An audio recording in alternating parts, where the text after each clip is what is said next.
And this is Pen. Let me start over. I am Angel Kim. This is Pen and Sword. And tonight, we have the amazing, the phenomenal, the wordsmith goddess herself, Miss Lady. Would you be like my partner, my best friend? Welcome. First of all, how are you doing tonight? How you feeling? You know, trying to nurse your voice when you have a child like EDJ is it's a feat. It's a feat. But as you can hear, I can act. I'm going to have it. I got it today. I may not be able to talk tomorrow, but today we're good. I'm glad to be here. I'm glad to be here. Well, I know you're working with your voice, so what we're gonna do is I put a break in there for you so you can rest for a tad bit and then we'll get back to it. That way you're not just going the straight 30 minutes so we don't But you lose know you. I could do, but But I'm gonna need you tomorrow. I'm gonna need you tomorrow. oh darn. Okay, well, yeah. You forgot. But yes, so that's what we'll do. If anybody wanted to join the open mic, I would love to hear from you. Let me check. Y'all gotta bear with me. Y'all know I'm blind in my right ear, deaf in my right eye. Okay, I got midnight. Let me see. Do. All right, midnight. So I'm gonna let you go ahead and go. You can open us You're up. gonna have to give me just 2 seconds because I'm Oh, on the road. all right. Well, no worries. Guess what? I'll open us up. How about that? If I can see today, because it is one of them days. Miss Lady, what would you like to hear? Oh, I get to pick. Oh my God. Oh, let me think. I didn't know I was gonna have this honor. Oh man, you have so many. You have so many good ones. Oh You know what I Lord. want to hear. You know what I want to hear. The one that you redid about the chunky us chunky people. You don't know. Oh my. You would go back in the archives. You asked me. Did she ask? Y'all heard her, right? She asked. Oh. She asked. But if you have to go too far back, then anything that you have will Tell be you what. sufficient. Let me do something else and then I'll go find that one because I gotta go dig for that one. I know it was a while. It's been a I'm while. with it. It's been Let's a go. while.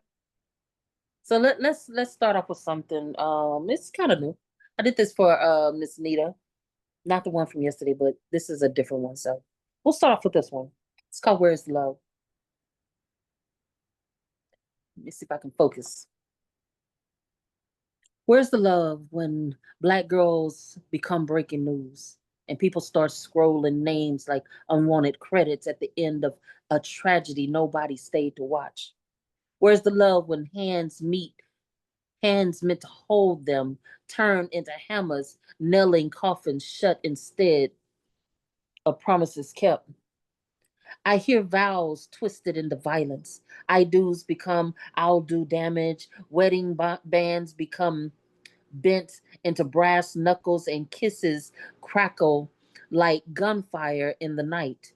Where was the love when you call passion, but turned it into bruises, blooming louder than bouquets. Young ladies who never got finished becoming a woman. I mean, their lives are clipped before their stories could ever stretch past their first chapters of living. Their life crushed before their flame could burn, light smothered by the very hands that lit it, leaving their obituaries carved from stone, stolen tomorrows and promises buried before they were born, with smiles stolen before sunrises.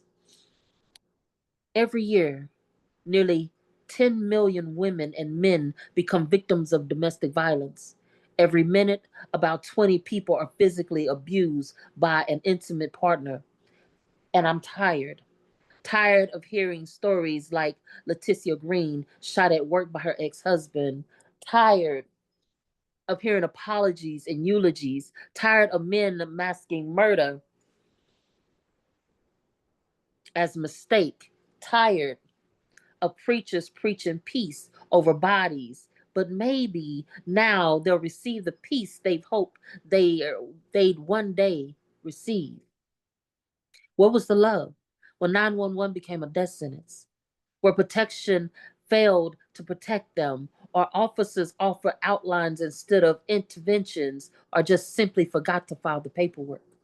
Now they're just black bodies buried beneath broken bonds, black beauties battered by boyfriends, where broken black brilliance burned before it blossomed. Tell me, where was the love?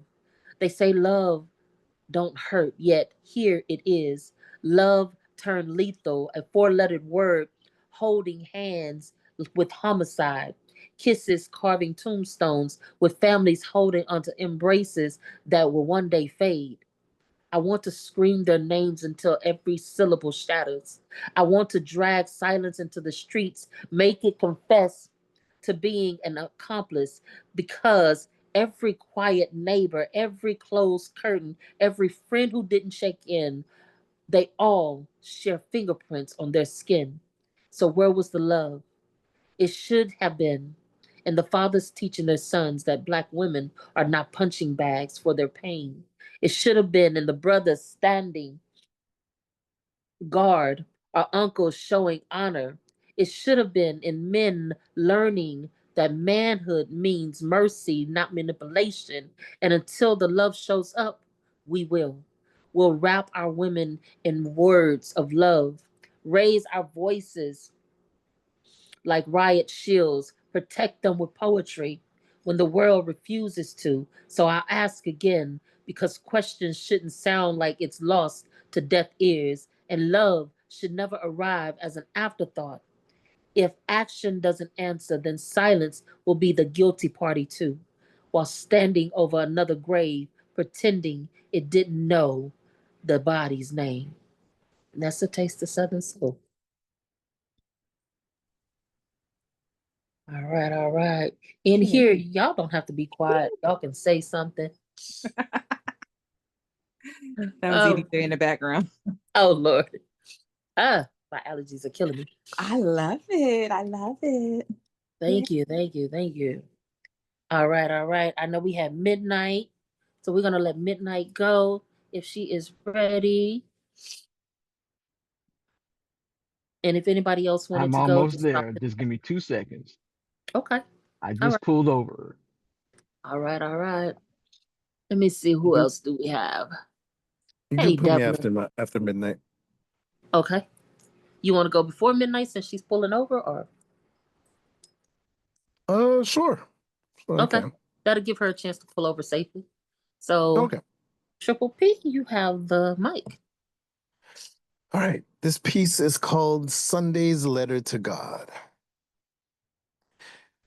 Dear God, is it ever hard loving me? This mirrored man of mistakes, this feeble flesh of hate, the one the Father, Spirit, and Son chose to create with such great purpose. October 21st, 1978, the date. Wait, are you ever nervous watching me speak? In stutter, I wonder if you weep, shaking your head in disbelief, asking why I keep sins on repeat. Lord, is your heart full of grief? If it is, I don't blame you. I do the things I don't aim to. I like to think I'm an angel till I read the word and have to face you. Then I realize how often I fail you, the God who was nailed to a cross for my sins and my salvation. How are you so patient with your creation when all we do is take you for granted? I don't understand it. How do we manage to spit in the face of grace? Often we say we have faith till problems race and then we begin to chase negativity. Dear God, this is really me, the man I don't want to be. If you can change anyone, then please start with me. I'll be your conscious work of progress. Just promise you'll allow me to grow. I do love you, though. So I praise you with the gift of my lips, the songs you place inside me, the musical notes that hide me when I'd be broken and destroyed. You gave me poetry to avoid blowing up inside. Suicide, foolish pride that tries to rise to the occasion. Your love is simply amazing. So I'm praying somehow I could become the man you desire me to be. Loving, committed, in the shadow of the Almighty. Poem. Come on. Yes, indeed. Triple P, you know I love your pieces. You know how to dig in deep and grab you. Oh my goodness. Y'all show Triple P some love. Show him some love. All right, all right. And welcome to the space of original poetry. I see you, my love. Twist of Love, how you doing, darling? G Dash, I see you. Julia, y'all welcome, welcome, welcome. Chantel, I see you. Keynotes, I see you. Um, thank you, Triple P. I appreciate you. We're going to get into midnight if midnight is ready. And then I'm going to take one more. Just know if you're going to join the open mic part, there's no erotic and limited profanity here. So other than that, you're free to share. Let's see. Midnight, are you ready? I am ready. All right, let's go. I am not a victim. I'm a casualty of war. The war on the autonomy of women. I'm a survivor of the pervasive state of rape culture. Why does this society say they love and respect girls and women when they show us something very, very different? I have so many examples in these. You've been in meetings, found that your voice is not heard. As a woman, your experience and expertise has not been valued. In these situations, our mental capacity questioned simply because of gender bias. Women, I feel you nodding your heads, feel you snapping your fingers in agreement. Some of you sisters are stomping your feet as this sentiment is felt in your spirit. We are part of the Survivors Club. We are not victims. Our bodies used as sacrifices for the emotionally unregulated male ego, toxic parts of our society that teaches boys and men to disrespect a woman's no. Some men are saying that I'm over exaggerating. Am I? When it's not safe for me to run or walk by myself, curfew is set because I am female. Demeaned if my dress is short or brings attention. What have cops said when a woman is sexually assaulted or raped? She was asking for it. Tell the truth, you really wanted it. In this instance, brutalized again, integrity impugned, innocence lost, mental self-esteem shredded, blamed for the violence. Seen as ruined by society that plays purity politics with women's bodies. Only seen as angry when we're suffering from PTSD, personal trauma safety denied. Recording from touch, we can't trust penis carriers, smells, sounds, and actions that trigger reactions. Seen as irrational and emotional reaction, telling women to get over it, stop playing the victim. I want to grab you, fight you in your life force. Demons now espousing your body, my choice, making stolen innocence have the rapist baby. I pray daily that I don't become a murderer. Dr. King says, don't hate so much that you let a man carry you to Hades. With my soul violated, I sit in mental darkness daily. Never experienced having your most intimate parts taken? Could you as a man withstand this type of physical violence while being blamed for letting rape happen to your male body? Trust, we are not victims. We are casualties. Lyrically yours, Midnight Renaissance. Powerful piece, powerful piece. Y'all show Midnight some love. Show her some love. Thank you so much for sharing that and being safe to share that here. Thank you so much. All right, all right. Who and y'all can come off mic. I'm telling you, we don't bite. Well, I might sometimes, but not today. So y'all can come off mic. Y'all don't have to be scared here. This is a safe space, and I am glad that you all came through for Miss Lady today. Original poetry. Are you there, love? Yep, I'm here. All right. Well, you have the mic, darling. Okay. First, thank you for having me on your open mic. I just wanted to share one of my poems from my book. Share it from my book. It's called No Label. So let me share with you this poetry piece.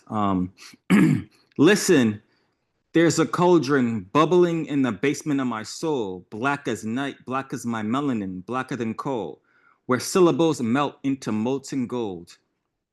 Into this cauldron I throw fragments of overheard conversations on subway platforms at 2 a.m. The way light fractures through broken storefront windows. Steam arises, the ghost of every poem I've swallowed instead of spoken, every truth I buried beneath polite small talk and careful smiles. The heat is unbearable sometimes. This alchemy of anguish threatens to crack me open, spill my insides across the page like an accident scene, most magnificent and terrible, but I keep stirring because somebody has to transform the materials of this messy, magnificent life into something that might make another soul feel less alone in the dark, against a world that tells us our voices don't matter, from a fermented fabrication of societal freedom. The recipe is ancient. 1 part rage at injustice. When the brew is ready, it glows from within. Open hearts, serve it steaming to anyone brave enough to drink poetry straight, no chaser. This is my offering. Words that have been boiled down to their essential truth, distilled to their purest power, ready to burn clean through the pretenses of and kindle something wild in the chest of anyone who's forgotten they have fire inside them. So come, bring your poetry, your broken pieces, your beautiful disasters, your questions with no answers. Let's make magic from the mess of being human. Let's remember we are all poets waiting to explode into meaning. Let's brew rebellion in a world that craves conformity. For steam still rises, the cauldron of words keeps coming. Poetry, hungry and alive, demanding to be born.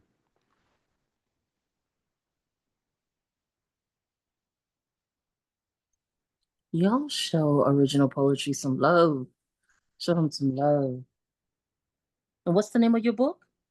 It's called No Label. I'll send you the link. I'll put the link in the chat. 1 second. Please do. Phenomenal piece. Definitely drop that link in the chat just in case someone wants to grab it. All right. We are going to get into our feature, y'all. The reason we are here today. So today we have none other than Miss Lady. As you all know, she drops mics, burns stages, floods, basements, and everything else.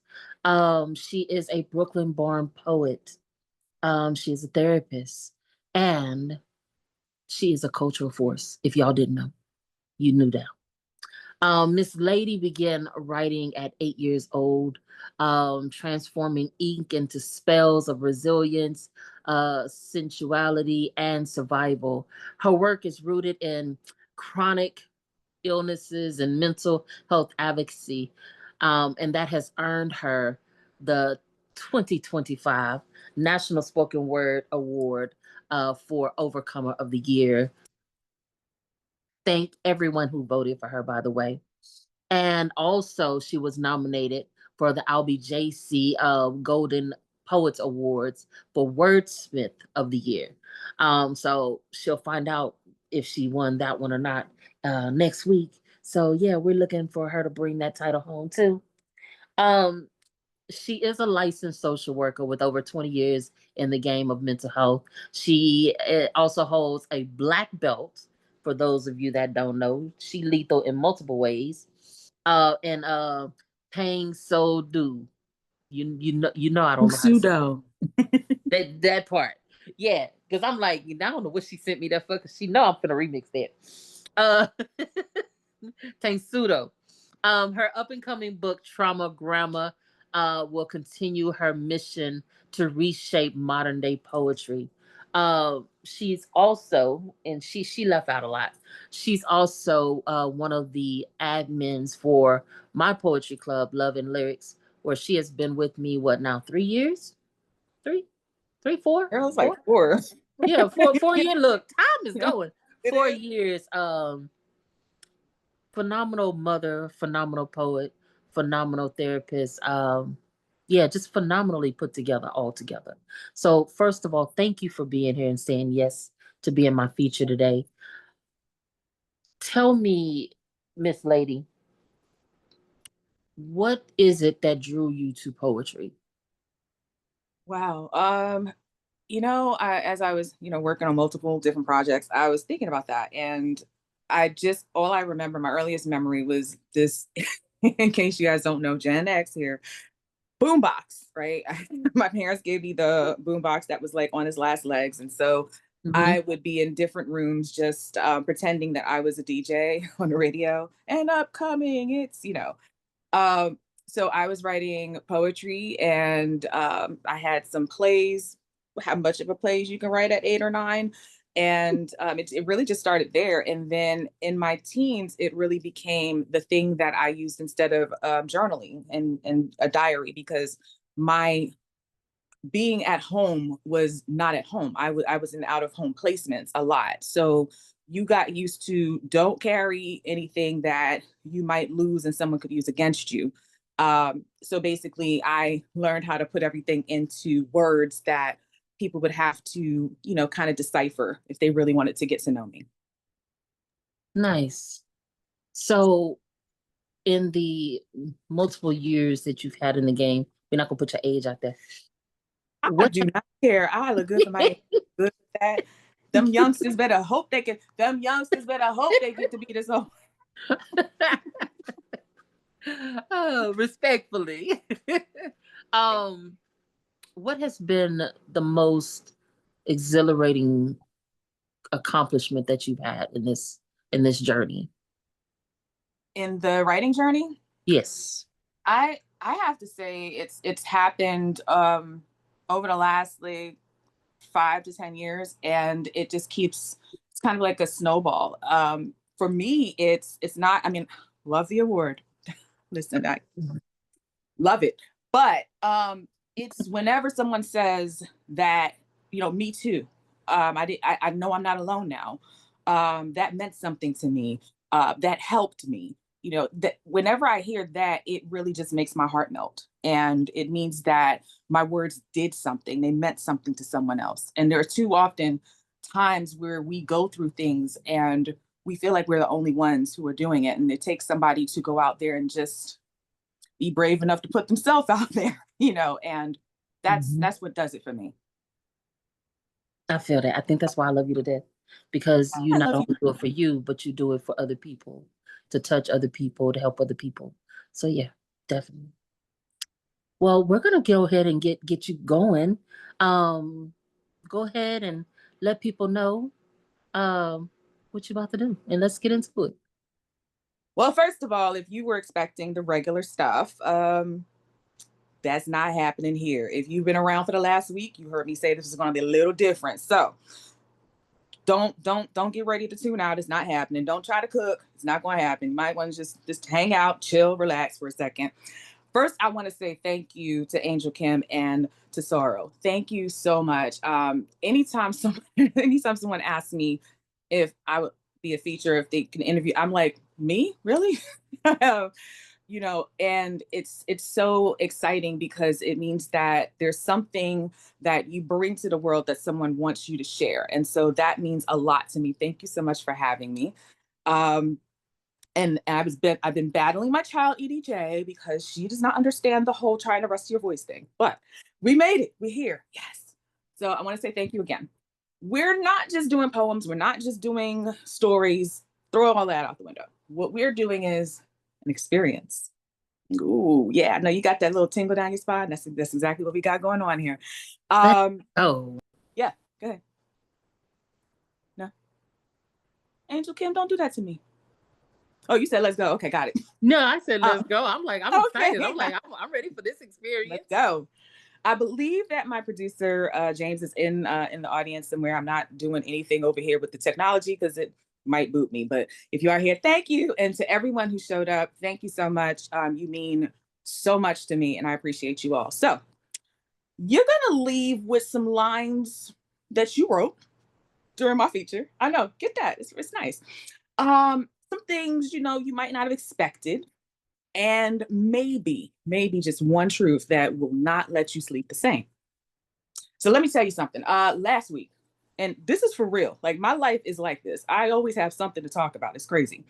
Last week, EDJ was asleep, and it was like the middle of the night, and I go in and I want to get myself some water. And I'm like, okay, I can go by the light of the moon, right? Because I got cat eyes, right?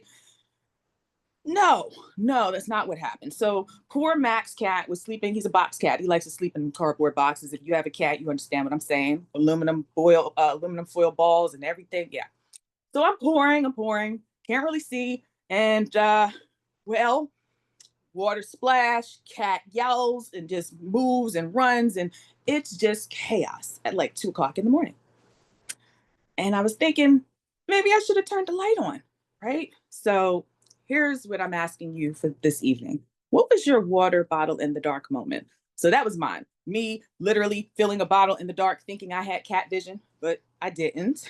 So put your water bottle moment in the chat, and I'll circle back to that later. So the time you thought you had it handled, that's your water bottle moment. The time that life said, not so much, that's your water bottle moment. So drop that in the chat. Let's see what we got. And remember them, because by the time we close, I'm going to bring you back to them, and they're going to mean something completely new to you. Magic. This piece right here, some of you have heard, and it's Nothing Knocks Like This. It's EDJ's fault, because she had an intro piece and I was feeling jealous. So I wrote this piece and like that, here it go. So this right here is just the learning rhythm in the rubble piece. Call it quake calm, that stillness slick with spell skin, the pause that puddles beneath doorways, makes hinges reevaluate and thresholds hold their breath. The silence adjusts for its weight as if making space for a name it once knew. She stepped through rhythm, dripping prayer and premonition, named by a sound the world hadn't earned yet. A mouth aged in minor keys, tongue lacquered in thunder syrup, sweet with syllables that slip translation but stain the walls when spoken. When I come near, air folds, floorboards flinch, light stiffens, as if even glow knows how to brace. The room exhales like it's been fasting for a god, and caught my scent mid-sentence. Tongue tuned in the key of collision, hips that curve scripture into new punctuation. Every sway writes something down in a language no one admits remembering. Call me with thunder whispers when it circles a name too heavy to carry twice. I was forged in the aftershocks of don't start none and raised where side eyes become psalms. Voice live with molasses menace smile. Sunset dipped in side effects. You feel it before you hear it before you believe it. I choreograph stillness, hold silence like a relic. No need for mass metaphors, just memory and open rebellion, carrying names that never belonged in cages. Cadence comes to me barefoot, offering offerings. I reroute rhythm, make it double back just to find me, lace it around my throat and make it wait for permission to speak. Now say grace. With the part of your voice you buried at 13, say my name. Like you're breaking a curse and it's working. I taught myself to pray in 3 languages, one to hold, one to hex, and one to burn the map and remember the way anyway. And when I speak, mark gets tilt, mouths twitch, mirrors sweat, myths unbutton. Time forgets how to count. This voice rewrites the law. This voice moves worlds. And even after the sound stepped out of the sentence, something remained. The walls breathe like they know better now. And when the moment folds back in on itself, when the world traces its tremble to the mouth that made memory tremble, they won't name it. They won't point. But something old in a language will lean in, smiling like a secret too big for sound, and say, nothing knocks like this. I'm Miss Lady, and sometimes I drop mics. Thank you. You Now, Better work. thank you. Mhm. Yay. All right, so look, I'm gonna take you back We're gonna go way back in time, And I am 15 years old. I got 2 bags, a Greyhound ticket, and a backpack full of everything I own. And this is an older piece called Unpainted Wings. They are exactly as they are supposed to be: splintered, damaged, torn, broken even. Whatever they are, they represent a part of me. Unglossed, unprimed, unsanded, imperfect in design, improperly asymmetrical, bold curves where there should be lines. Have you ever felt so alone that you felt like talking back to the voices in your head? Like maybe they'd be better friends than the ones who left you behind, and so you should be friends with them instead? Ever felt like cutting folks off like that time you almost cut that vein that one time? Because sometimes you need to feel anything, even if it's metal, so you know you're a human being. Yeah, this is one of those pieces for when you felt like you were losing your mind. Like when they ask why you did that, you want to say it's because no one taught you any better. And then those tears are fought back because you were taught to be stronger than that.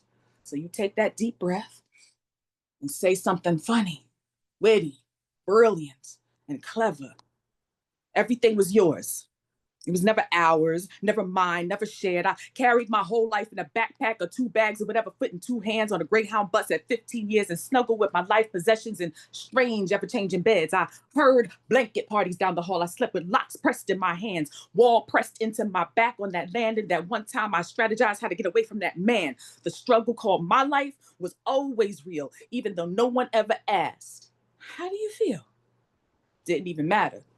Well, maybe it mattered, but I made it so it didn't matter. Mind over matter, and if you don't mind, it doesn't matter. Residential counselors shouldn't take your innocence by force. 15-year-olds shouldn't get kicked out for assaults that aren't their fault. Merely growing up shouldn't be the world's hardest chore. I come up hard, baby, but now I'm cool. They didn't play by the rules, and that's the truth. I wore that mask so well, and for so long, I forgot who I was, personality-less. Couldn't find a way to care less. Attachments? Nah. Always on to the next state, so my emotions stayed everyone's next guess. Good girl. Gone, whatever. Hybrids break the mold. Bread buttered by my own cheddar. They are exactly as they are supposed to be. Splintered, damaged, torn, broken even. But whatever they are, they represent a part of me. Leave them as they are, unpainted wings. Was never really a rebel, just couldn't stay far enough away from trouble. Never wanted to be an inspiration. Hell, I almost drowned in my own hard work and perspiration. Too damn grown, so I never went back home. Signed my lease at 17 years old, just like a true New Yorker. Don't care what you say. The record shows I took the blows and did it my way. Thank you. So that was one of the first pieces where I told the truth about growing up in group homes. And I think that was probably around about 4 years ago or so. For those of you who know me, you know that my father suffered his second stroke about, I want to say 6, 7 years ago. When I took EDJ back to my hometown in Brooklyn, I remember sitting on the couch in my parents' house, and there was just something that shifted in me. And so this was the first time recently that I changed my style and started finagling with some different things. So this, you might remember, shadow dancer. And it was my answer to people who wanted to know, what is chronic illness like? Will I ever be the same person I was before? And it shows you that survival can have 2 faces. My shadows dance together, they spar, they connect like twisted braids, like 2 strands of DNA, like 2 beings huddled together in fear near a fire in a cave. My shadows chill with each other in Arctic Celsius ditches that never require complete covering. They entwine like threads you knot at the end of a satisfying scene. They make you feel you're somewhere where you're really not, like before you learned how to successfully lucid dream. They go way back, like car seats. I mean, they're tighter than just done black girl hair that you hover sleep on. They got each other's back so good, so well. They stand back to back and heel to heel. So whoever chooses to go toe to toe can't even begin to get their creep on. I mean, don't do it.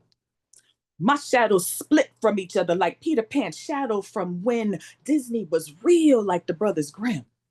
Folks want to know how I dropped that weight? Well, when you lose your shadow, you tend to become a little thin. But I don't suggest it. It's not a compliment when they call me Diva Slim. I mean, how would you like it if the past you faced had a face you took a moment to give you a minute by minute constant reminder to show you where you've been? The shadow of old, kicking it with the shadow of new, both of whom represent the amalgamation of the transformation, equating the physical manifestation of the essence of you. One day, twisted up in chronic illness and pain beyond belief, and the next day, ready to take on the world, shedding that chrysalis for a cape of can-do attitude, backed by a body that is ready and willing and full of unbelievable capability. Just as similar as the city mouse and the country mouse, those two worlds apart. Only active conscientious journaling keeps those department communications from spiraling further into outer space. And if you think you're lonely now, wait until your cerebellum leaks fluids from the pressure that intensifies from the daily internal struggles to maintain an identity not stolen, but drugged, spliced and dragged, shredded, misplaced and scraped until you have a deteriorated, fragmented shell clinging to a desperate, replaced shadow, just hanging on by one thread. My shadows dance together, they two-step, rock together, salsa, slow dance, and tango, and when the music stops, you can almost swear there's a little schizophrenia in their dynamic dualism, because it's clear that external forces do not compel them to start, pause, or stop their shadow dance. Thank you so much. All right, now. Come on now. Jeez. That's Yay. why she drops mics. Thank you. Thank you. I'm glad you're enjoying this. All right. So for those of you who know, EDJ and I went to the Tang Soo Do Federation's World Championship. They have it every other year. I did not compete. I'm recovering. And we're in the hotel room, and one of our peers comes by, and we all stayed in the same hotel room. She came 2 days later. She comes, and I bring this out because this has all my pills in it. I take it out, and I'm getting taking my meds. She looks over and she goes, "What is that?" I said, "Oh, this is for my medicine." And she just kind of gave me this look. And then it reminded me that yeah, I guess everybody don't, no, the alarm, the red lights, the lock. No, okay. So the question is, what's one thing you can't live without? Because when I travel, I got to add this with me. I got this is my baby. I gotta have it with me. So not water, not air. We're so much deeper than that. What's your personal pill box? Go ahead and drop that in the chat. I'm gonna be looking, so you go ahead and put that in there. So for me, it was medicine. I believe it was approximately 9 years ago when they had me on 14 medications. I am now down by more than half, so thank God for that. But for you, it could be coffee, could be prayer, could be playlists, that journal that nobody gets to read. Whatever it is, those little anchors are survival disguised as routine. Yeah, there we go. Somebody, coffee. I'm with it. I'm with it. So I'm gonna drop this piece right here, and then I'm gonna take a little water break. You know, a little exercise in the lungs a little bit. This piece right here is it's about what happens when survival itself starts to write you, and your body starts drafting the sentences before your mind can. This is a brand spanking new piece. So you going ahead and tell folks, yeah, I was there. I heard that. You ain't hear that yet? I'm so sorry. Make it to the next feature. All right. So this has a dialogue in English and Yoruba where desire and creation are blurring together, and the act of yielding is erotic and ancestral. Yeah, get comfortable. All right. The page didn't wait. It fastened electrodes across my hesitation, gauged the signal stretched between thought and desire. Language draped me in Baptiste's restraint, slipped into the pauses of hesitation like gauze steeped in intention. Syntax leaned over me, cold instrument, warm insistence. Its touch diagnostic, tone indecent, owned, mura. Every clause pressed deeper, a scalpel carving breath into fragments, grammar dripping voltage, a filament fusing thought to skin. It clothed me into palmy rawness, fibers leaning into secret slubs, rasping against surrender. I thought I was steering, but the stanza patterned me into jacquard labyrinths, motifs older than resistance itself, and I am undone. Fiorare sila. Paragraphs spread like ICAT storms, dyed edges blurring into fever, refusing contentment and containment, and the poem rippled in war tongues, waves colliding, translating desire into circuitry. I gasped, I'm writing. The line replied, I'm writing you. Rewired. Take. This is when sentences convulse and syntax splinters, syllables overlapping until vowels tore free. A, E, O, Pierre, she. Fabric clung damp across my hips, lungs heaving against the loom of consonants. My throat swelled with phrases I no longer recognized as mine. The entity struck through air again. Akonidawa duro. Seized. I was garment. I was gallery. Code unwinding itself for the pleasure of being deciphered. She. By the time I stopped, I was written. Ipari. Ipari. Thank you. Y'all give Miss Lady some love. Show her some love. Show her some love. Ooh, those pieces are fire. Oh my gosh. Isn't she though? Ah. That's why she's my poetic crush. Thank you. My goddess right there. Yay. Thank you, Midnight. The way you bend words is amazing to me. It never ceases to fail me. But you have a unique cadence that nobody else has. And it makes you stand out along with all the million thousand concepts you come up with on an hourly basis. It ain't even a daily basis, y'all. Trust me. Poor thing be on the phone with me a lot of the time. I feel so bad for her. She needs therapy. I need therapy. And she my therapist. That's the problem.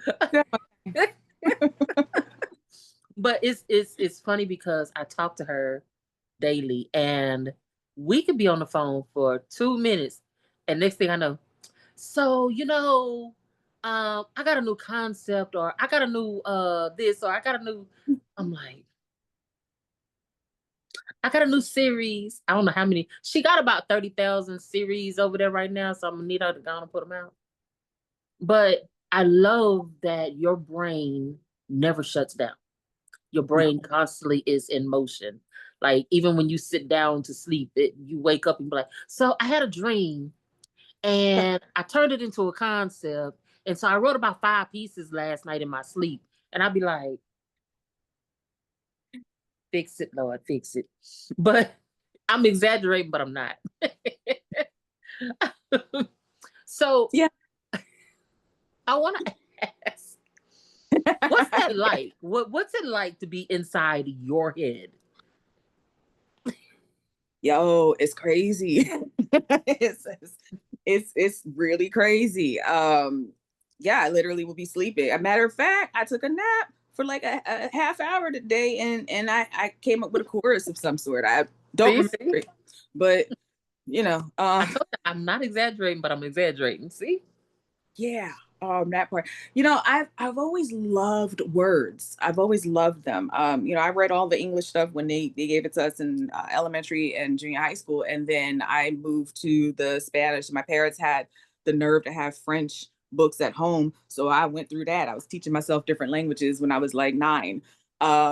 In writing poetry in French and Spanish, and now I'm really digging into the African languages because I just feel like they're so. I guess I'm very sonic centered, so it has to sound right. It has to be pleasing to the ear. Like I have to want to melt into it. And there are some languages, particularly African and Middle Eastern as well, that are just so beautiful, and when they Yeah. just roll off your tongue, and it's almost like a literary orgasmic experience. I wrote about that too, by the way. I I can't with you. I can't. I know, I did. So with all of the things that you write on a daily, if all of your work was suddenly erased tomorrow, what part of you would you still want the world to know? I would want them to know that, I mean, and it's funny because over the last 5 to 10 years, businesses have been putting this out, and the way you get what you want in this world is to serve. And it's ironic because on Sunday that was that was actually the sermon. It was talking about how you have to, those who are going to be high need to actually serve. And and that's what I would want, because I think that the more we do for other people, you don't realize how that comes back to you in different ways. I have had a life that could be in like 5 whole separate mini series all by themselves. But you know, God gives me people, you know, like you and Miss Nita and Eric Kellum, and I've been, you know, telling people how much I appreciate everything that they have, a sentence, a word. You could be telling me your story, and I empathize with that, and it's just a beautiful feeling when you give and don't expect anything back from it. You get so much more. And I don't even know how to explain that to people, but that concept is foreign to a lot of people. And when I say thank you, when I say I appreciate it, when I say literally, if a word that I uttered meant something to you, that made my whole day. Because this writing for me, like it's great to get it out, but it doesn't mean anything unless it changes something for someone else. So that's my answer for that. I like that. I like that a lot. Um, you write a lot about just, you know, experiences and mental health because you advocate for that. How has your relationship with silence shaped who you are as an artist and a person? Silence. Mm-hmm. Well, you know, if you've ever been to the room that Russ and I do on Saturdays, we are real comfortable with silence. It wasn't always that way. But um, I mean, and it's funny because in, you know, in therapy and groups or whatever, people get really uncomfortable with silence. Right. And honestly, I think over the last 5 years or so, I've really gotten to the point where I enjoy it. I love it. You've That embraced it. I have definitely embraced it. Me and the birds, we Mhm. be sitting there chit chatting outside and don't say a word. It's silence is, and I'll tell you why people are so afraid of it.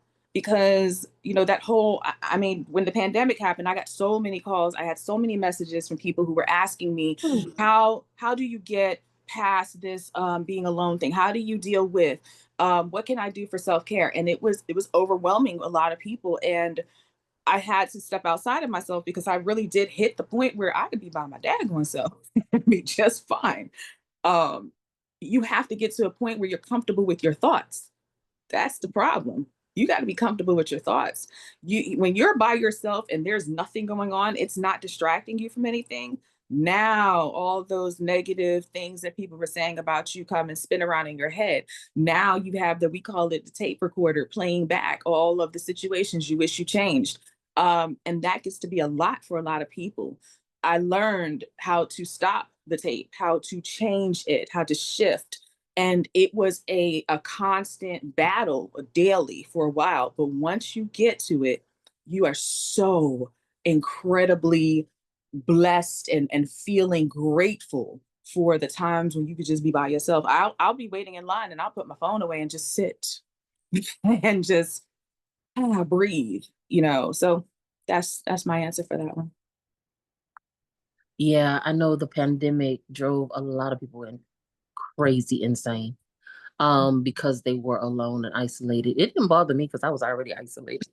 All of us introverts, ambiverts, we're going, oh man, this is wonderful. Keep it going. Like, oh, I ain't gotta come out. Wait, I'm not supposed to? Like, I can't? Right. Oh, this is great. I don't have to come up with any. Yeah, I mean, that's the thing. It was funny because all the introverts came out of the woodwork and they were posting everywhere talking about, this is great. And it's like, I didn't know there were that many introverts in the world. All right. Well, I'm gonna let you get back into your poetry. And let's see what you got coming up next. Are y'all ready? Y'all come off the mics right quick. Show us some love. Show us some love. Thanks for sharing your poetry. Thank you. Yes. Thank you for being here. I want to say I appreciate not only the poetry, but the structure of the experience that you're putting together. It's a dope vibe to kind of go into this journey with you, and then like you flipping the cadence, like it's like explosions from different sides while we on this journey. So I appreciate the ride. I'm glad it didn't bore anybody. Never. It could. You never know. I know, right? All right. So, Hey, this lady. Hey, you. Hey, beautiful lady. I'm so glad you're doing this tonight. I'm having fun listening to you, and I trust to be here until you finish your set tonight.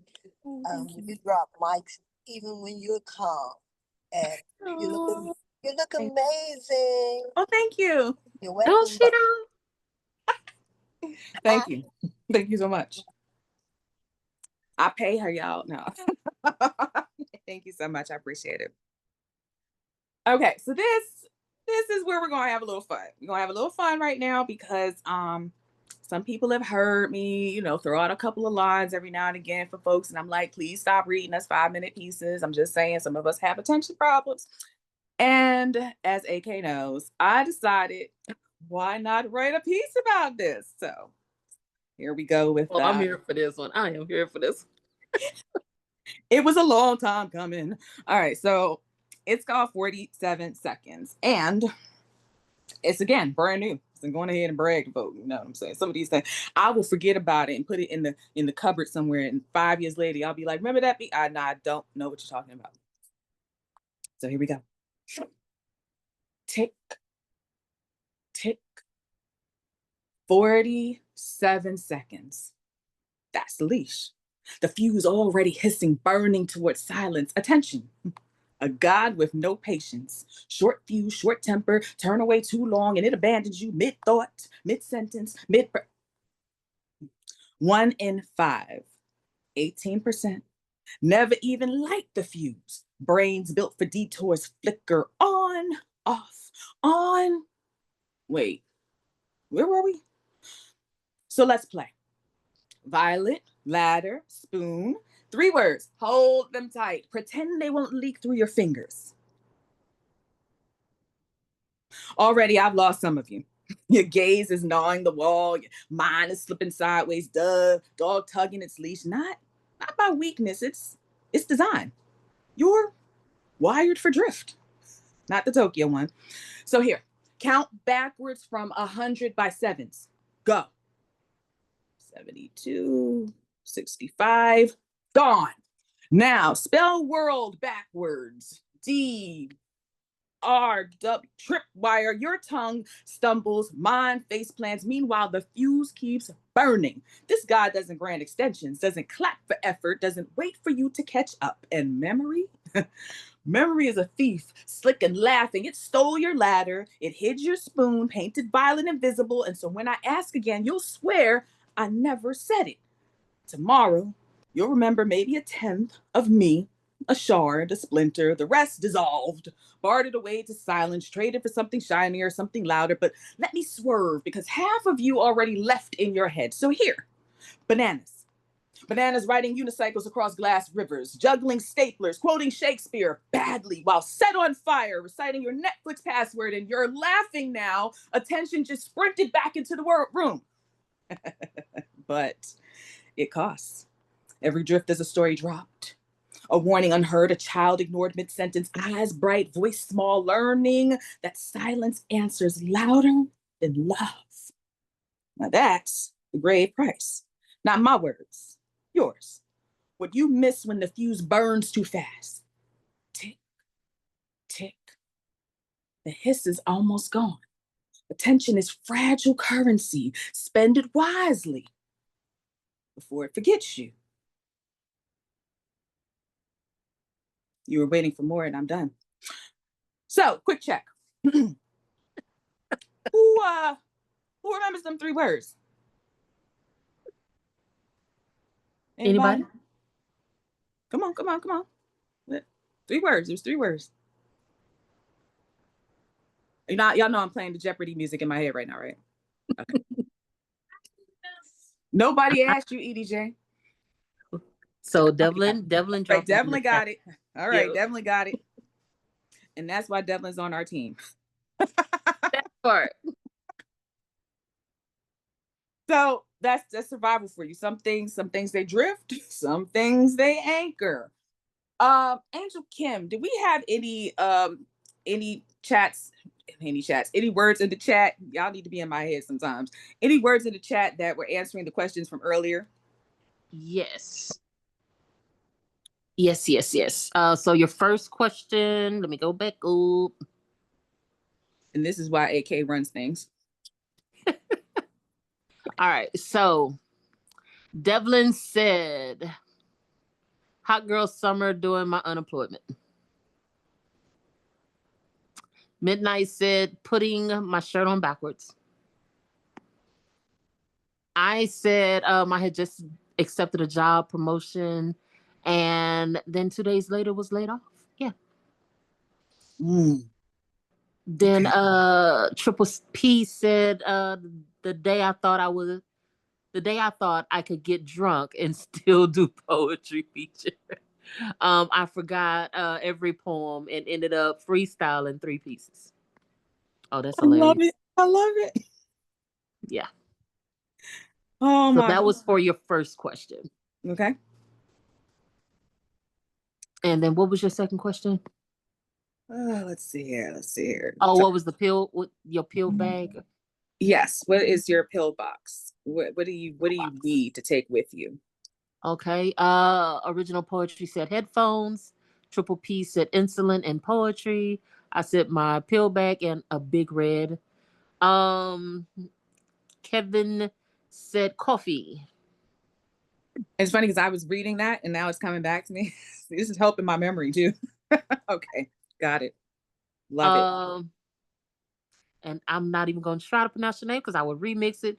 But they said music is their medicine. I understand that. My name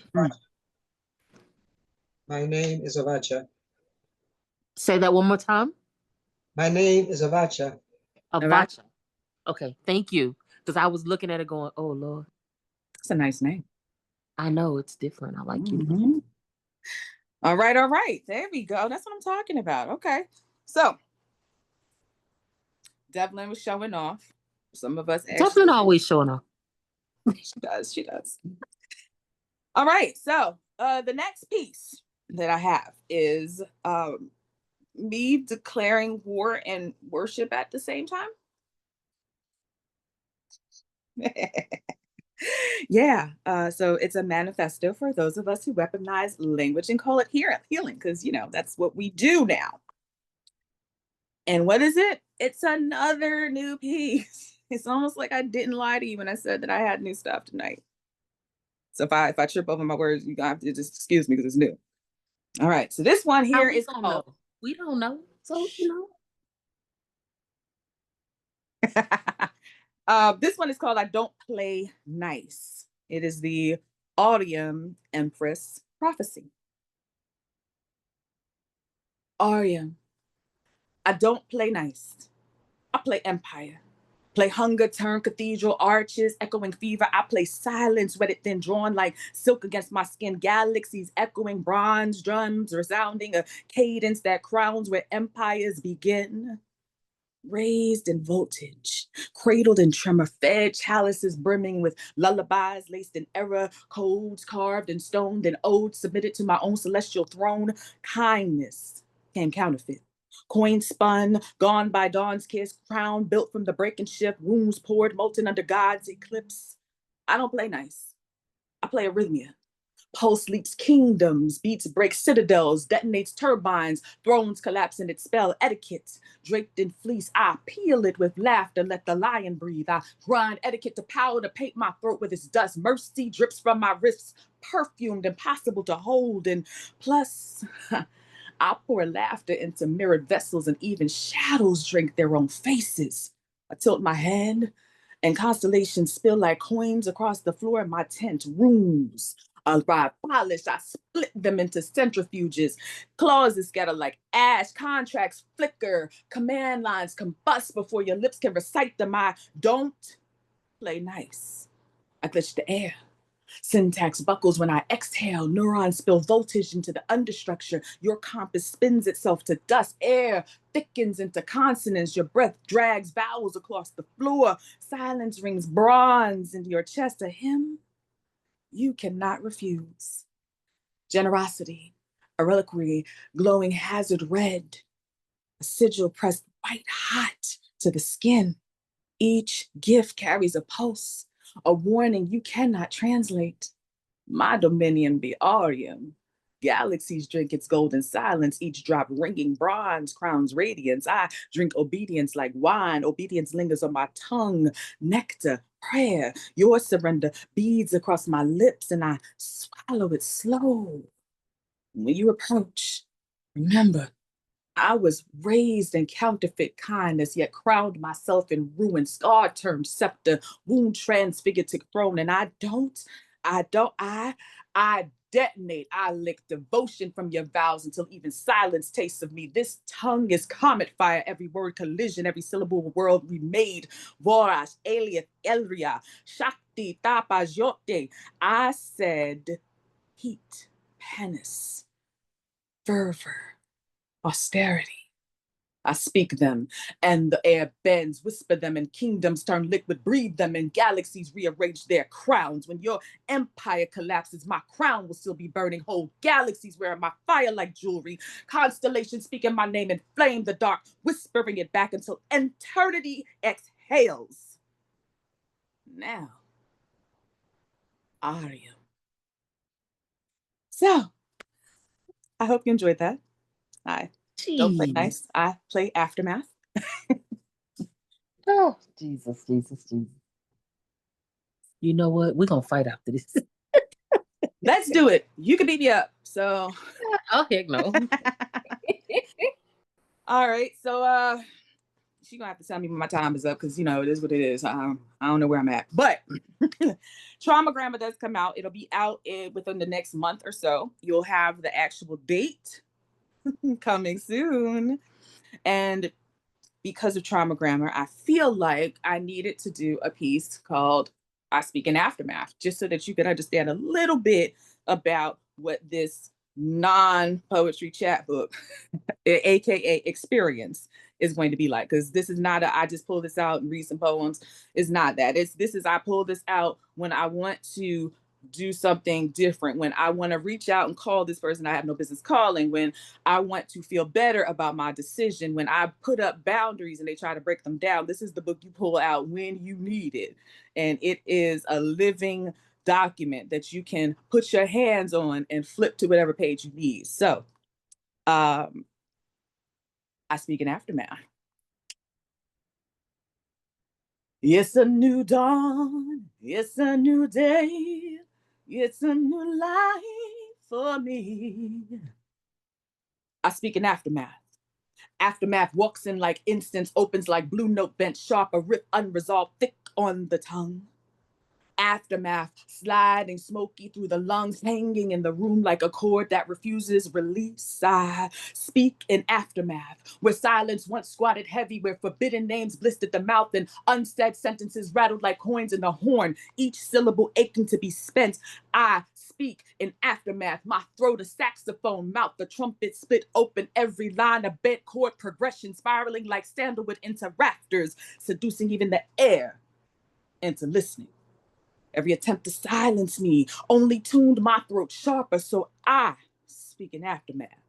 For the ones who rehearse their truths in mirrors, for the ones who learned the taste of iron every time they swallowed fear, for the ones fluent in vanishing who are ready to return.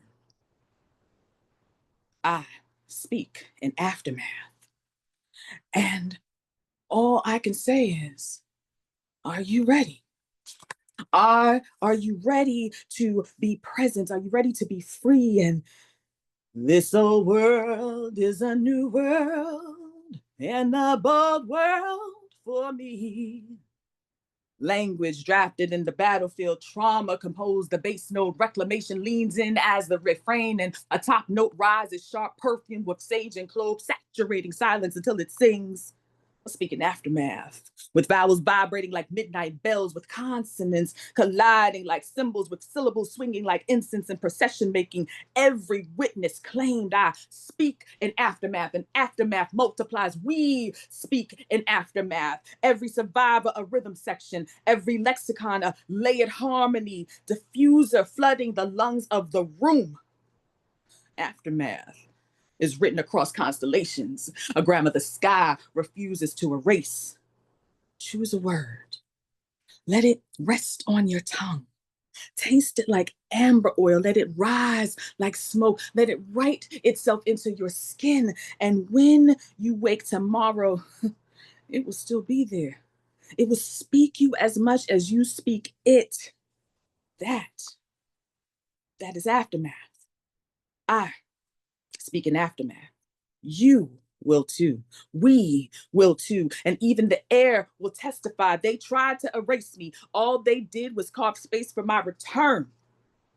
And I'm feeling good. Listen, even when I stop, it will keep speaking. Mic drop. Come on. Wow. I know you have a special treat for us with a little particular person I do. who has a very big voice. Oh my gosh. You still there? She's still there. All right, so first, before we get there, I want to say, drop one word in the chat that carries your survival tonight. Just one. And like I said, just let it rest on your tongue and then set it free right here. This is a ritual, man. It's not a feature. This is, I do something, you do something. I get something back, you get something back. And little person. Oh, look at her. Oh my gosh. Look, speaking, they manifest. And come here, baby. Come here. Come here, baby. I got you. So this is Melody. This is Queen Melody. This is Queen Melody. Queen Melody, we go over to her and she comes up and she goes, oh my gosh, pet me. Pet me. And then you reach to pet her and then she runs the other way. Don't look at me. Don't touch me. And so you walk away. And then she goes back over to where you were and goes, why are you leaving? That's Queen Melody for you. Speaking of survival words, I'd like to invite my daughter, Edie J. Hi, peoples. Oh my God. Oh, my face is so close to the thing. Yeah, oh, you might Lord. want to do that. Okay, so Hi. Hey, Because if your baby. bloodline becomes your co-writer, your survival multiplies. Stop taking my lines. You ready? No. Sure you are. Okay. Wait, hold on.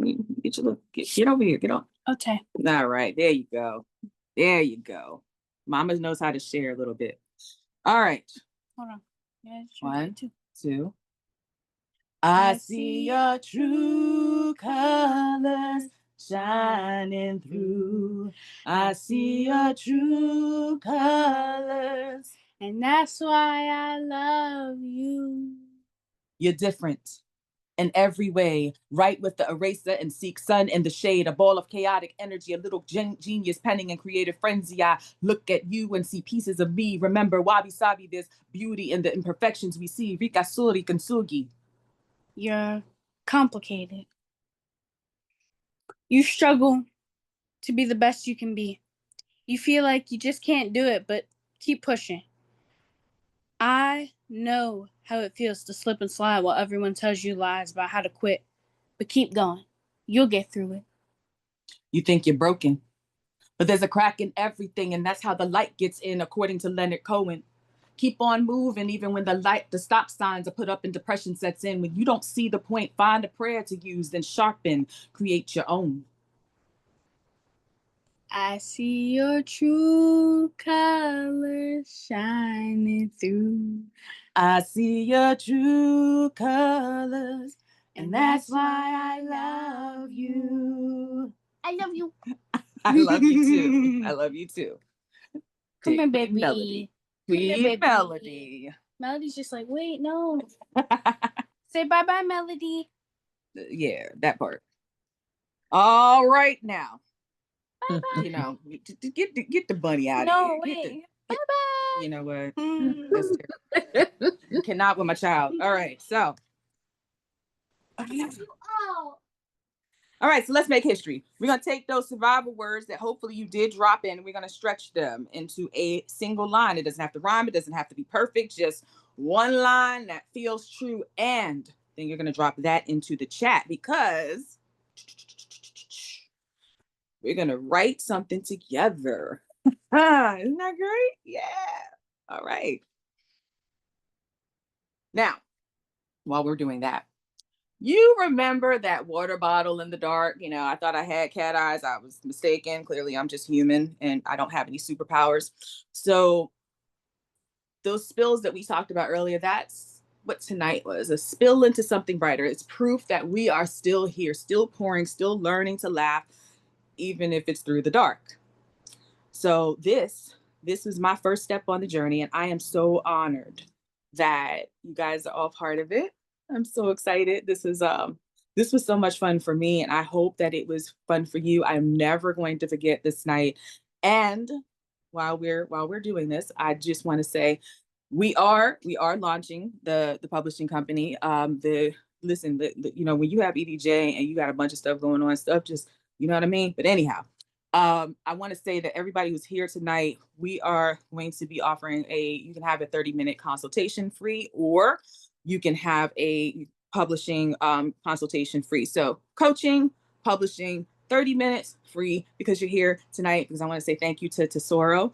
And anybody who's curious about Trauma Grammar, we have 100 special edition copies that will be released soon. However, the basic version, the standard version, will be available forever. The 100 special edition ones have special bonuses in them. So obviously, anyone who is here tonight who is interested in that, you guys have first dibs because, well, right place, right time, I guess. Right? And so, yeah, because of Tesoro, you're guaranteed access. And I mean, if I speak in aftermath, now you do too. I am so grateful to have been here. I hope you guys enjoyed yourselves. I hope you take something with you. If you need to reach me, my socials, they're somewhere, I guess. But you can also hit me up on email that's Deanubiana, DeaNubiana @gmail.com.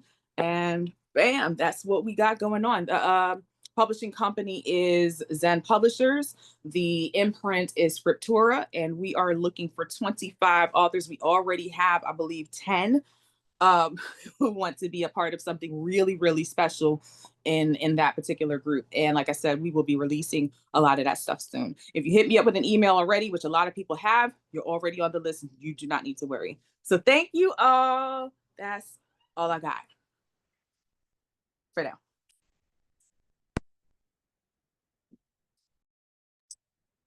All right. Y'all come off mic and show Miss Lady some love.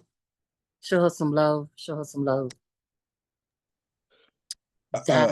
I want to say thank you. Not just for the art. The art was fire, right? It was an experience. You had people writing and coming up with their own stuff. It's a whole lot of bang bang. And then you say you're giving away some free stuff. I like free stuff. It comes with the melanin. I have an affinity for it. So then you brought in the babies, not the babies. Okay. So I just listen. This was dope. Appreciate you. Thank you. That means so much. I'm glad that you enjoyed yourself. And again, you know, what better place to be than where somebody likes to help folk, right? You know, I mean, yeah, melanated folk, we like our free stuff. Like, give us some free stuff. I'm with it. Oh, anybody else have anything they wanted to tell Miss Lady? Hey, Miss Lady. I am so happy that that audio finally got to working.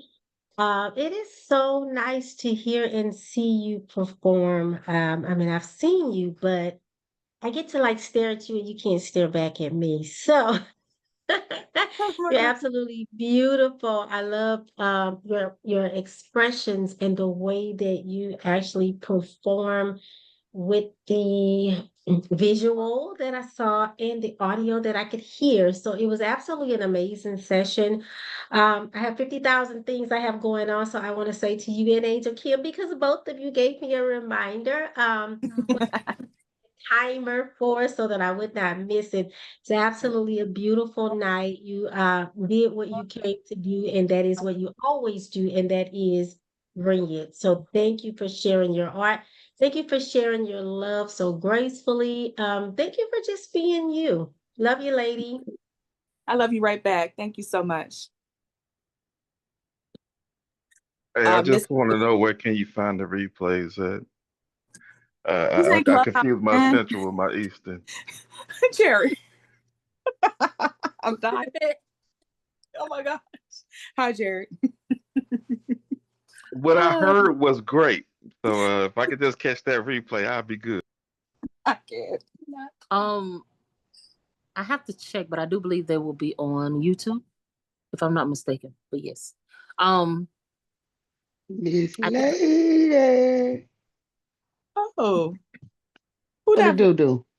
Oh, hi. You know that voice. It's the fire.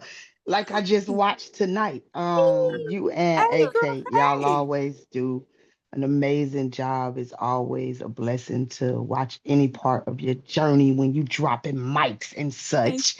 And then you brought the little one up here. That was a double blessing. I just wanted to tell y'all I enjoyed the show. And it was good to lay down to. So thank y'all so much. Thank you. Thank you so much. We're not quite done. I have a couple more for the open mic, and if you want to get in on it, go ahead and drop that now because we're not going to be here long. EDJ has a message. Okay. Hey people, y'all can't see me. Hey people, hey party people. I just wanted to say, I love you all.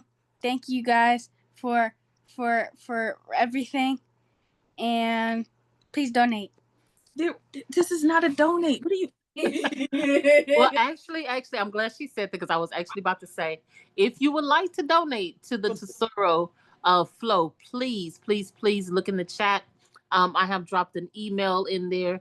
You can do so through PayPal. 90% goes to the artist, 10% does go to Tesoro, so that we can keep the words in the wind. So yes, please donate. Like I said, 90% goes to the artist, 10% goes to Tesoro to help keep this thing functioning and pay for the Zoom and other things. So yes, donations are welcome. And I did drop that in the chat. I do want to ask you a couple of more questions before we get out of here. Look, let me get back into my. While you're getting that, I will say the last lines that people put in there, Miss AK, Yes. will send them to me, and I will get that together, and then we will have it put on probably IG. Oh Lord, you wanted me to collect all that too?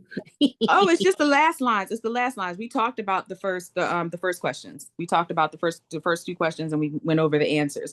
The last lines that they put in are what's going to be in the stanzas, the piece that I'm going to be putting together. Okay. I'll grab them. I do want to ask you a couple of questions. I won't keep you long. How do you determine when your pieces are complete? Because your pieces are so intricate. So how do you determine that? Well, if I'm submitting to a contest, then the deadline, the length. Come on, man. You know I gotta have a funny answer. All right. So, you know what? It depends, because there are a couple of pieces I've been doing recently that are, short. So you have to remember, like, when I started off many moons ago, my pieces were, poetry pieces. So they might have been around about like 15 to maybe 20 lines long. And then when I moved to writing rap, I, had long lines because, and then I moved to spoken word, which then was a little longer than, poetry. So I guess it depends on what am I doing. Am I doing it for written form? Am I doing it for a performance? And I'm just going ahead and say this. Ciphers, we should only be doing like 1.5 minutes to maximum 3 minutes, folks. I'm gonna just keep saying this, really. Anyway, yeah, ciphers, yes. If it's an open mic, then obviously, 3 minutes, right? I write in a way that if you time yourself enough, if you look at how you've written, then by looking at it approximately how long it's going to be. She coming for me. That's what that is. That's not. It has nothing to do with you. What you mean? I love you. Come here, give me hugs. But yeah, I think it just depends. There are some pieces where, and this is how we ended up with the series, because I would be writing a piece and then I have 3 other ideas, and then I'm like, no, that's too much because that is overwhelming, and so we can't do that. And so now that's where piece 2 came from, and then piece 3 came along because I did the same thing with piece 2. So I think it just depends. I try to make my work accessible while still writing to where it's a challenge for me. So I don't like it to be too long because I can't focus anyhow. You ever get bored reading your own stuff? Okay. I've fallen asleep reading my stuff, so I guess that counts. I've definitely been reading and going, I'm still reading. No, we got to end this. And it's true when you're listening, especially to other people, and then you hear like 80 different concepts in one piece, and you're like, I wonder why they didn't separate that. That could have been a whole nother piece. So yeah, I definitely get that. What does poetry look like for you 60 years, like at your 60-year-old self? Well, I'm closer than that than you think. So what's that, 10, 13 years? Well, 7-year-old. What does it look like? I mean, I hope it looks like the same thing now, only much more mature, a little bit more grown, definitely reaching people. So whether we have flying cars or not, I mean, they promised that to us when we were like 8 and we still don't have them yet. So I mean, whatever, Jetsons or not. I think that it looks like whatever that 20 or 50, because I'm 29 again, right? Okay, so anyway, 50-year time span. I can't. All right, so my last question is going to be, give me 3 things. Devlin's hilarious. Well, no, I don't want that to be my last question. This will be my last question. When we consider the historical relevance of poets and like Langston Hughes and Maya Angelou, what do you think is the role of our Black poets, our Black voices in poetry, especially in today's time? Well, I believe that, and I think, was it earlier today? I'm getting like EDJ now, getting all my times mixed up. There was at some point somebody was talking about how they're trying to get rid of people who are in the arts, nowadays. And it's not even just nowadays, it's throughout history. People who are in the arts, your artists, your writers, your singers, these are all people who had the hammer come down on them because we're the ones that make things palatable for society. We're the ones that bring that truth in a creative way. And most people know that entertainment is a really good way to educate people. So why not just take them out? What is it? I would say the same thing that our ancestors had, which we've lost, which is storytelling. Storytelling is words and it's verbal. So the general responsibility we have is to utilize the gifts that we were given in order to raise up other people and make some of the things that are not known so that they don't slip through the cracks, especially what we have going on with I will say that Western media has always been a problem. We've never gotten the objective truths about certain things. And so you had to make sure that you diversified your media outlets and made sure that you had a plethora of them so that you understood what was going on.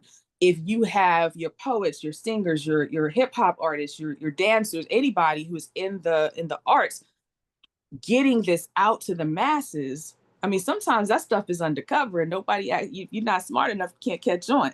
If you're not hip with it, you don't get it. And that's why it can sneak underneath some of those signals. Anyway. I definitely suggest that if you're putting out books, don't just do it on page. Do audios as well, because we're so into a digital world now, people on the move. A lot of people don't read the books, even though they buy them. They're sitting on a shelf somewhere, they never open them. So I also suggest if you're going to put something out there, a book, put it out there in audio as well. Absolutely.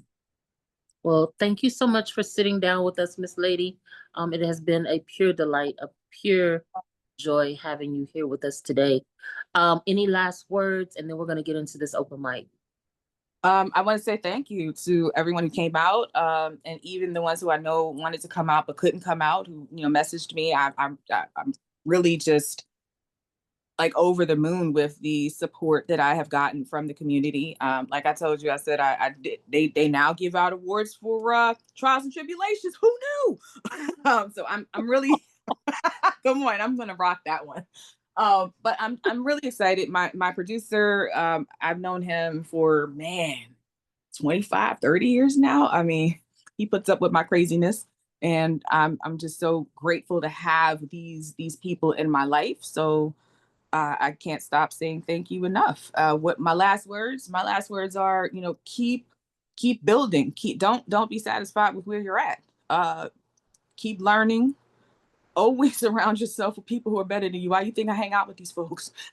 I hang out with them because I want to be like them, So yeah, that part. Awesome. All right. So let me see. Is she still here? I'm looking. I don't see her. She might have dipped out. No, she's right there. And it's Avacha. Did I say that correctly? Yes, indeed. Thank you so much. All right. Avacha, you have the mic, my love. Just want to say your baby, by the way, was absolutely gorgeous. I love her. Anyway, and I'm also Brooklyn born. This is called The We of Us, and it's in my book that's coming out. I have another book that's out now. I'll put that in the chat in a second. The We of Us. When I write, I dress yesterday's visions in today's rhythms, and I tap dance all over the page with every poem. And with every single word I write, I am reliving everything these cultureless cultures have tried their best to bury and replace with the sadness of their emptiness. And I continue to sing, keeping the ancestors alive by singing their songs, expanding tradition with new words and strange lands. I am the recognition of all the traditions the soulless have tried to erase, but with a giant thank you in our hearts We joyfully climb up out of the acceptable respectability of their passionless graveyards and are reborn with every poem we write. We sing to you through the rhythmic fire of samba. Every rumba reinstates your presence in our DNA. We cry the unashamed truth through the bluest of blues, exploding like La Bomba in the face of colonial insanity, and boldly fight the power with doo-wop, hip-hop, and jazz. I refuse to silently accept the unacceptable suicidal demise of our existence when every single day I can taste the we of us striving. Striving, striving, striving, striving. We are more than just surviving. We are cultural alchemists, an undeniable force of creativity and motion. And through our creativity, we decolonize our legacy and free our minds and spirits. We are a whole lot more than you and me. It's all about the you in me, the me and you, the we of us, writing our way out of the delusion of manifest destiny, self-righteous madness, and reinvigorating the dreams our ancestors died for. Thanks for listening to my words. I do a multilingual poetry series the fourth Saturday of every month. I'll put that and my book in the chat. And thanks for listening. Thank you, thank you, thank you. Wow. Wow. I love that piece. Y'all show Avacha some love. Some love. That is a Tesoro on the mic, y'all. We have some phenomenal Tesoro ladies. Y'all just don't know.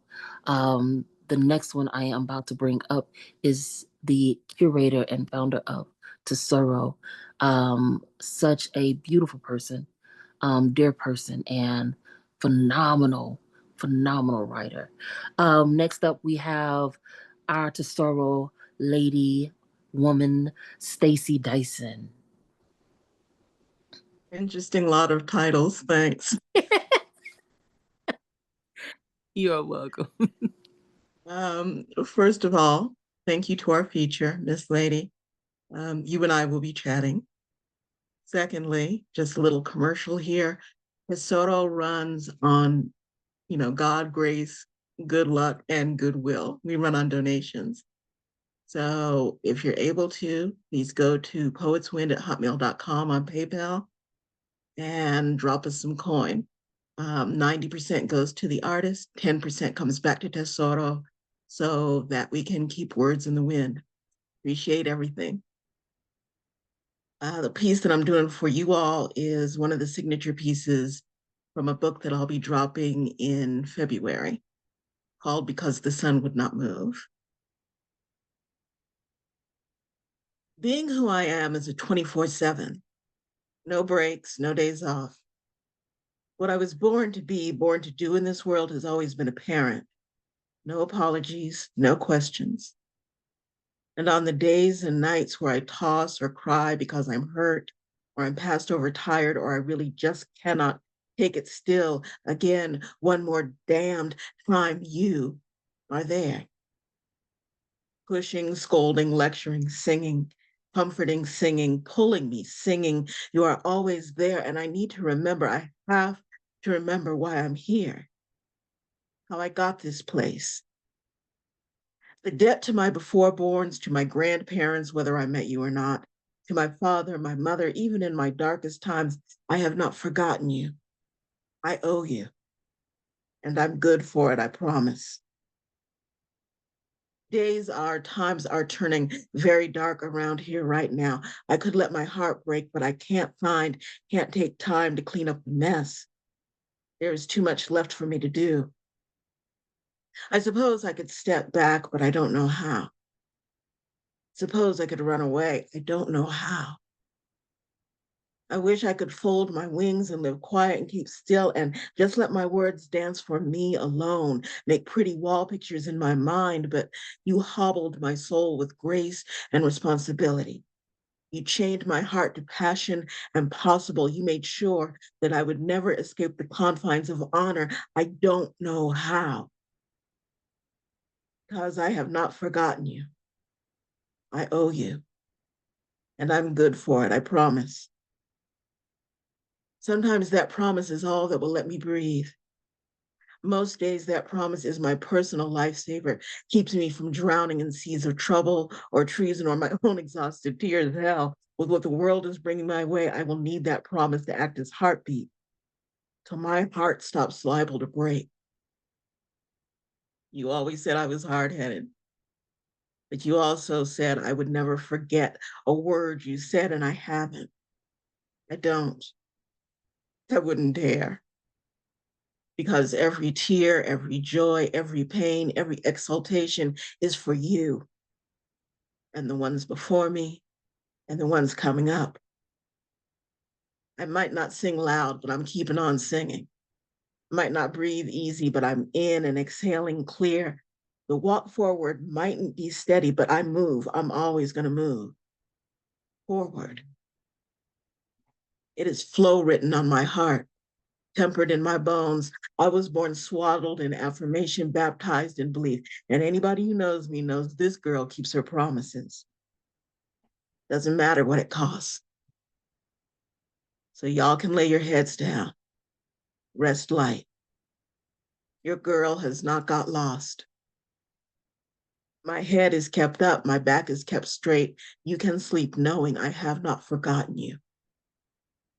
I owe you. And I'm good for it. I promise.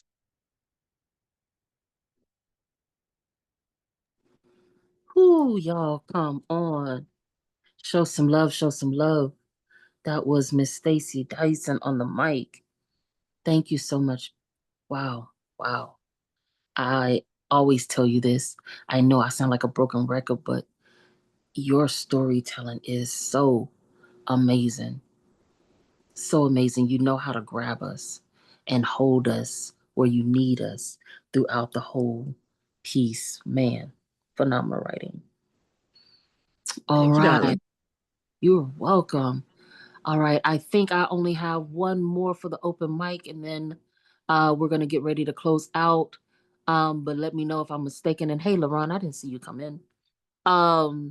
Kevin, are you there, love? Peace, I'm here. All right. You have the mic, my darling. All right. It's called My Love Letter to Sanity. I am an open book, yet I'm losing my mind.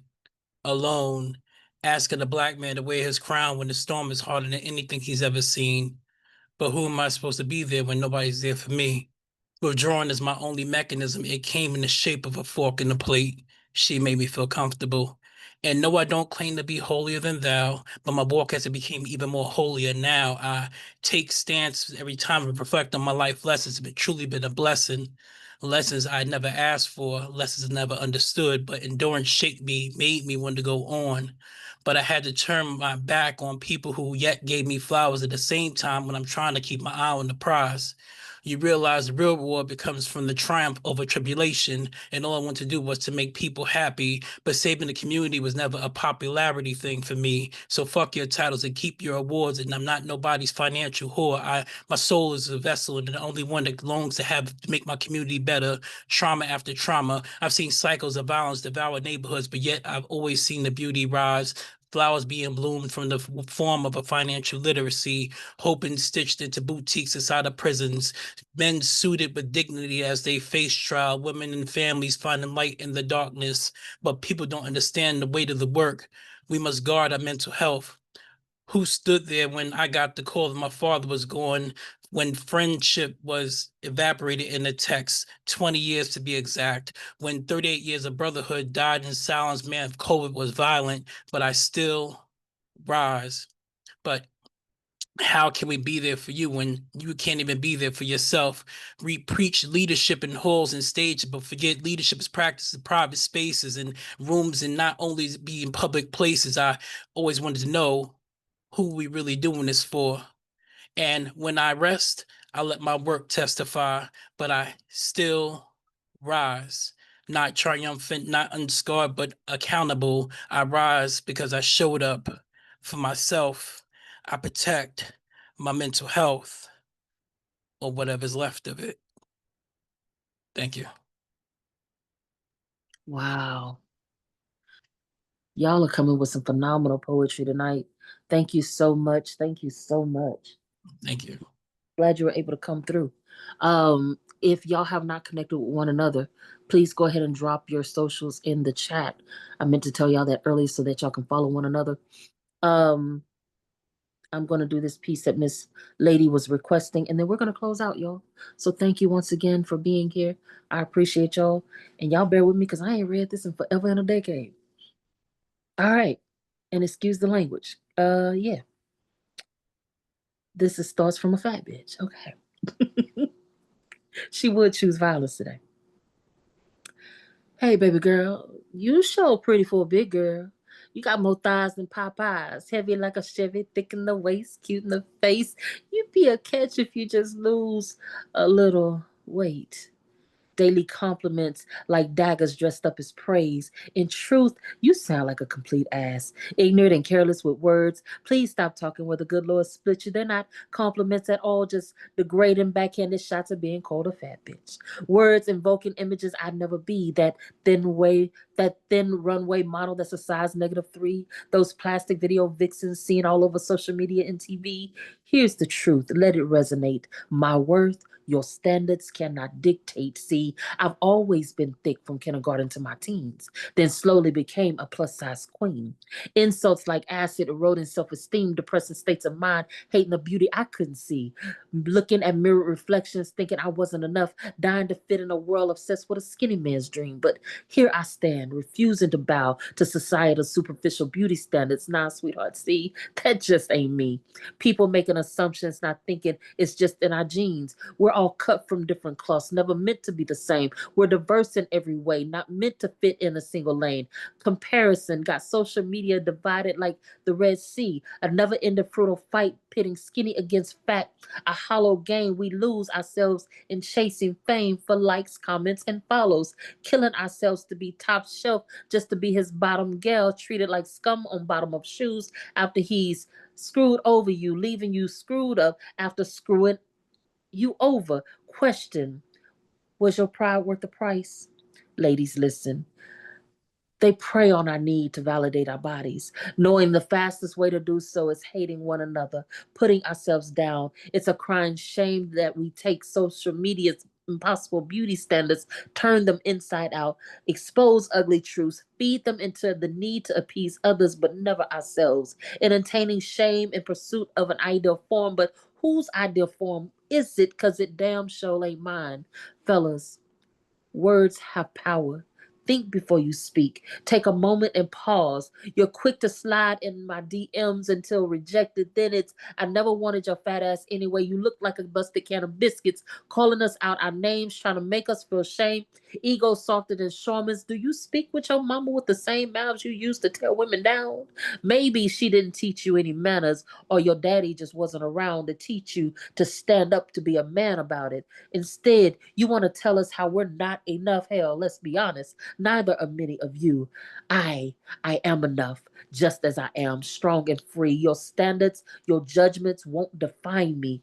I'll rise above, embrace myself unapologetically. I won't fight with surface level insults continuously thrown at me, but we can go round and round on how social media is the assemblage of all human depravities. So next time, you want to call us fat bitches because we don't turn around, or turn down your lame ass sexual advances after giving us a backhanded compliment? Do us all a freaking favor. Just leave our fat asses alone. And these are the honest thoughts of a fat bitch, serving you a taste of Southern soul. Thank you, thank you, thank you. Y'all have a pleasant night. I appreciate you. I appreciate Miss Lady. I appreciate Miss Stacy for even having this platform. Stay safe, everybody. Oh, and Stacy is one of our features at the end of the month, this month coming up. So check it out. Yes. Yeah. Anyway, have a good one and stay safe. Yes, ma'am. You too. Thank you, thank you, thank you. Y'all have a good night. Thanks. This was awesome.